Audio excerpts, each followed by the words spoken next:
जबरदस्तीचं लग्न भाग 3. मायाचा मामा दारात उभा होता.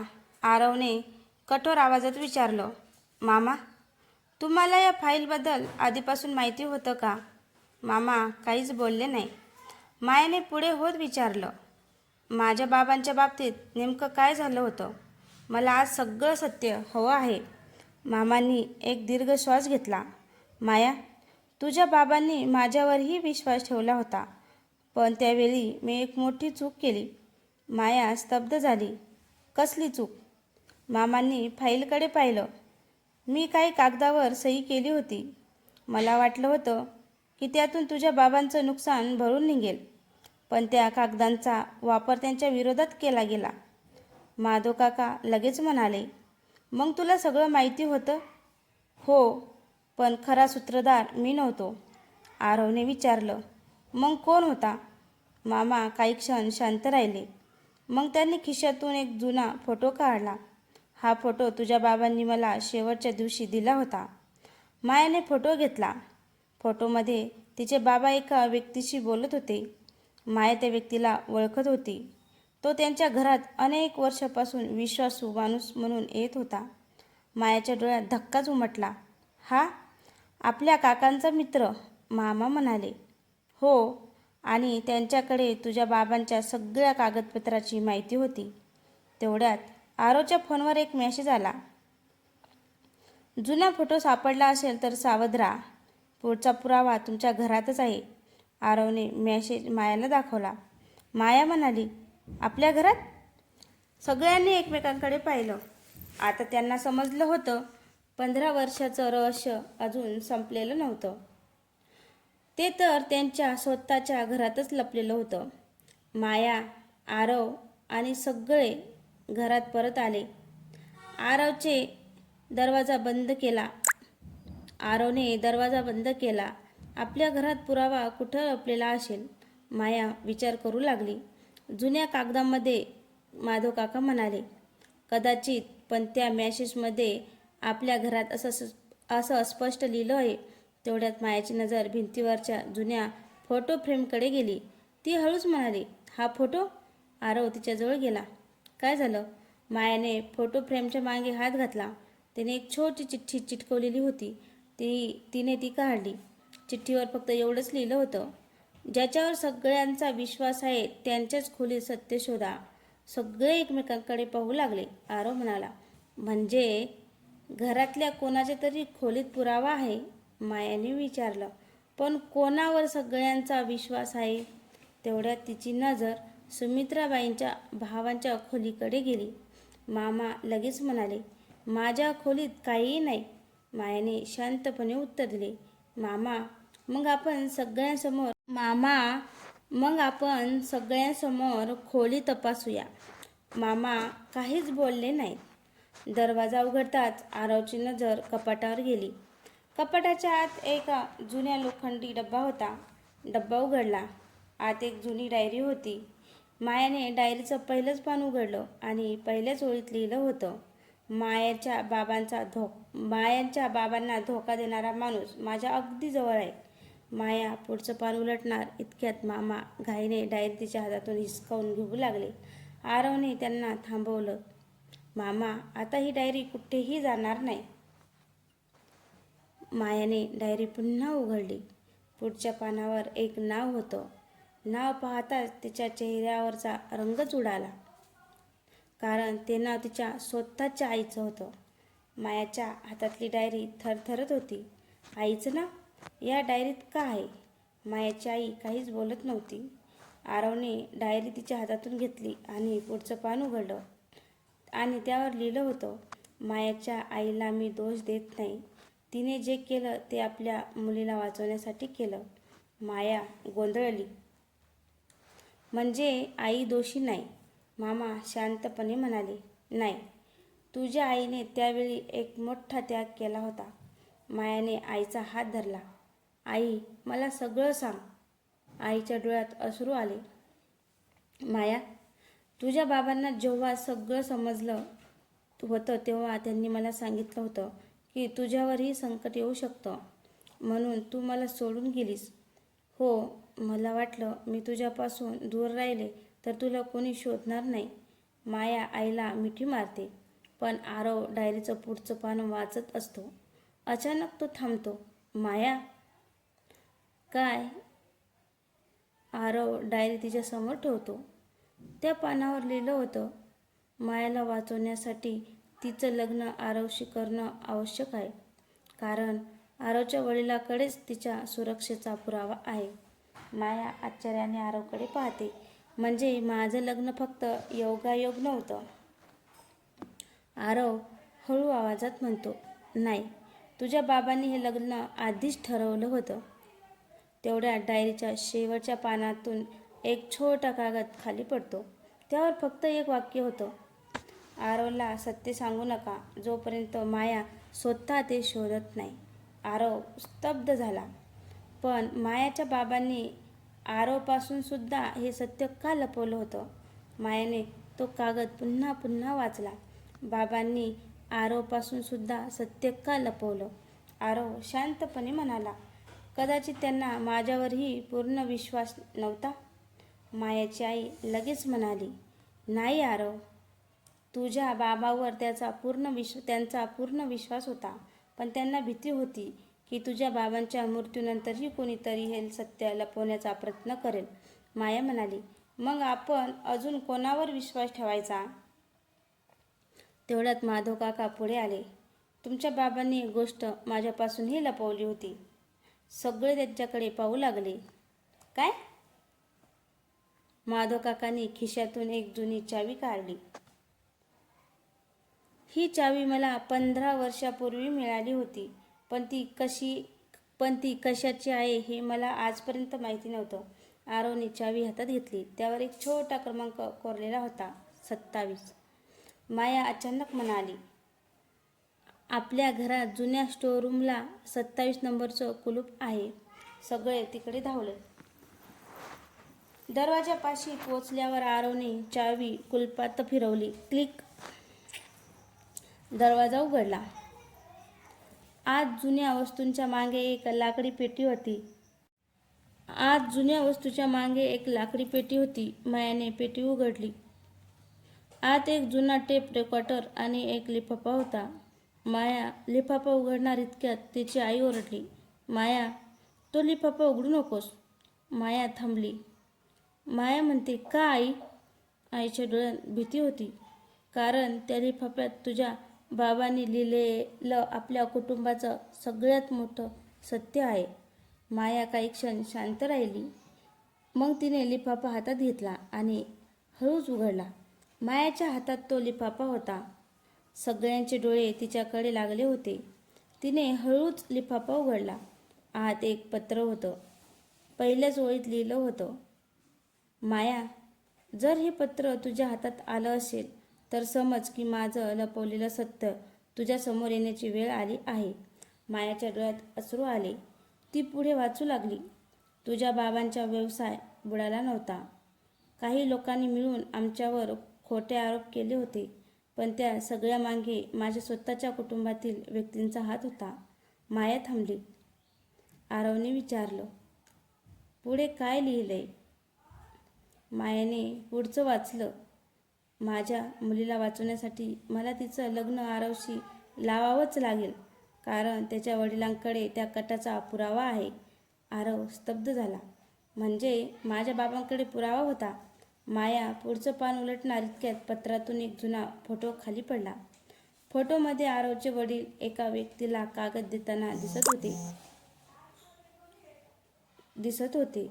मायाने फोटो जवळ केला आणि अचानक तिच्या चेहऱ्यावर थक्का उमटला. ही व्यक्ती? आरवने फोटो पाहिला. तोही हादरला, कारण फोटोमधील व्यक्ती होती सुमित्राबाईंचा भाऊ. मामा काहीच बोलत नव्हते. माया त्यांच्या दिशेने वळली. मामा, तुम्ही माझ्या बाबांच्या कटात सहभागी होता का? मामांच्या डोळ्यात अश्रू आले. ते म्हणाले, हो, पण मी जे केलं त्यामागे माझं स्वतःचं कारण होतं. सगळे शांत झाले. मामांनी असा कोणता निर्णय घेतला होता ज्यामुळे मायाच्या बाबाचं आयुष्य बदललं? मामांनी मान खाली घातली. हो माया, मी तुझ्या बाबांच्या विरोधात काही कागदावर सही केली होती, पण मला तेव्हा वाटत होतं की मी एका मोठ्या संकटापासून माझ्या बहिणीला वाचवत आहे. मायाने आश्चर्याने विचारलं, म्हणजे आईला वाचवण्यासाठी तुम्ही बाबांचा विश्वासघात केला? हो, पण मला पूर्ण सत्य माहीत नव्हतं. मला फक्त एवढंच सांगितलं गेलं होतं की तुझ्या बाबांनी कंपनीचे पैसे लपवले आहेत. आरव पुढे आला. तुम्हाला हे कुणी सांगितलं? मामा काही क्षण शांत राहिले. मग त्यांनी एक नाव लिहिलं, माधव. सगळ्यांच्या नजरा माधव काकांकडे वळल्या. माधव काका हादरले. माझे नाव का घेतोस? मामा म्हणाले, कारण त्यावेळी तूच माझ्याकडे आला होतास. तूच मला ते कागद दिले होतेस. माया गोंधळली. मग खरं कोण बोलतंय? माधव काका काही क्षण शांत राहिले.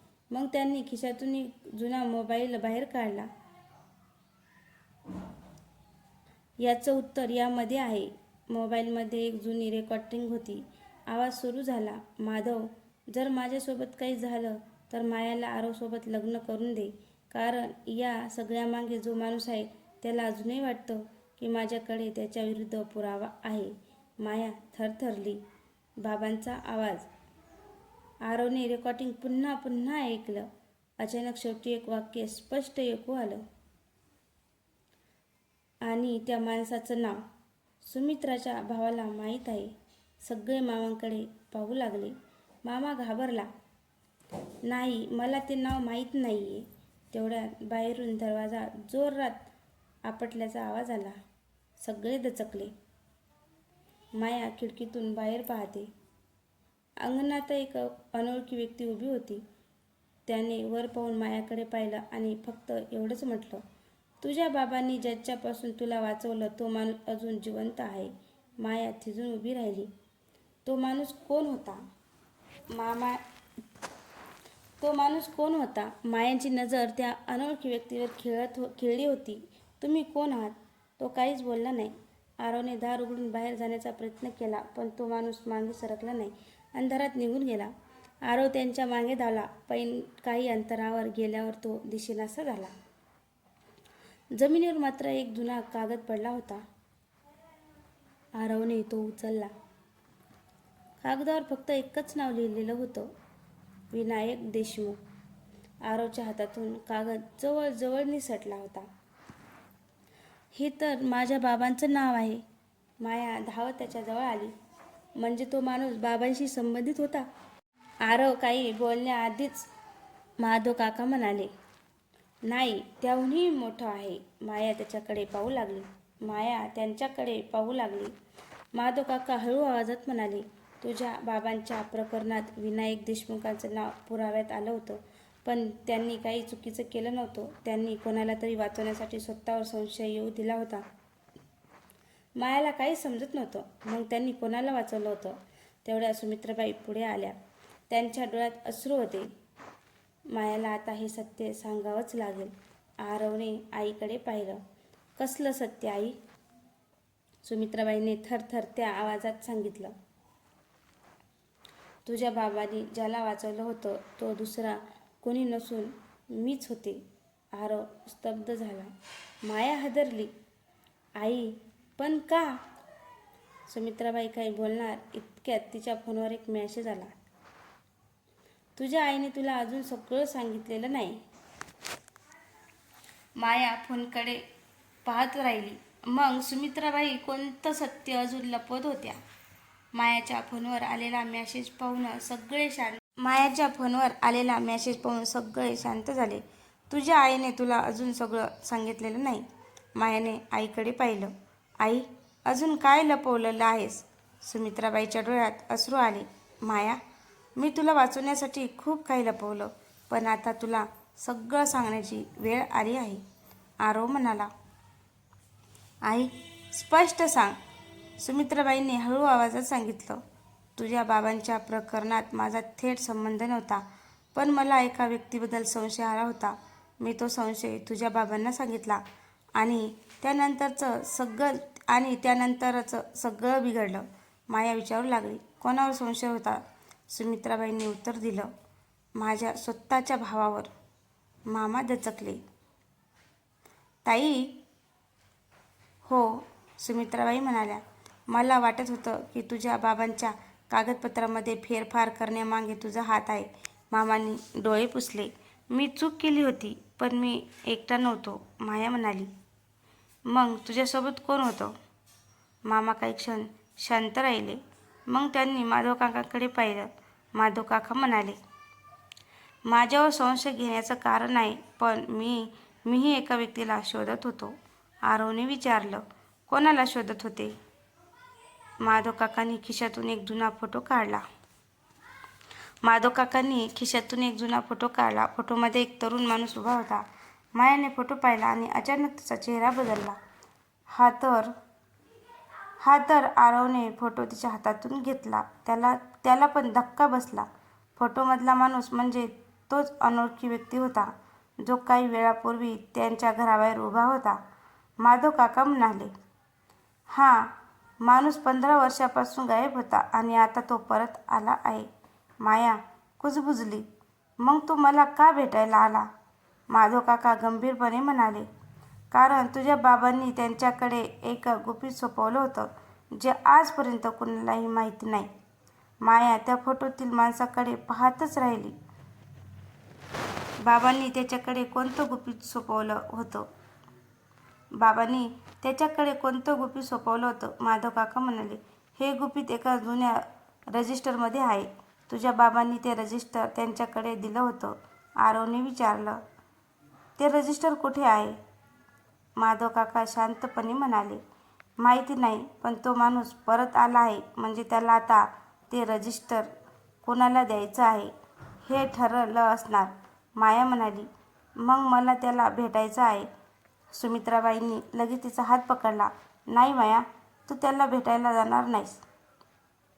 माया आईकडे पाहत म्हणाली, का आई? सुमित्राबाईंच्या डोळ्यात भीती होती. कारण तुझ्या बाबांच्या शेवटच्या रात्री तो माणूस त्यांच्या सोबत होता. घरात शांतता पसरली. आरवने विचारलं, आई, मग तू आम्हाला हे इतके वर्ष का सांगितलं नाहीस? सुमित्राबाई काहीच बोलल्या नाही. तेवढ्यात मायाच्या फोनवर पुन्हा मेसेज आला. तुला सत्य जाणून घ्यायचं असेल तर आज रात्री जुन्या पुलाजवळ ये आणि एकटी येऊ नकोस. आरवला सोबत घेऊन ये. माया मेसेज आरवला दाखवते. आरव काही क्षण विचारात पडते. हा मेसेज पाठवणारा आपल्याला ओळखतो. माया म्हणाली, मग आपण जाऊया. पण माधव काकांनी अचानक त्यांना थांबवलं. थांबा.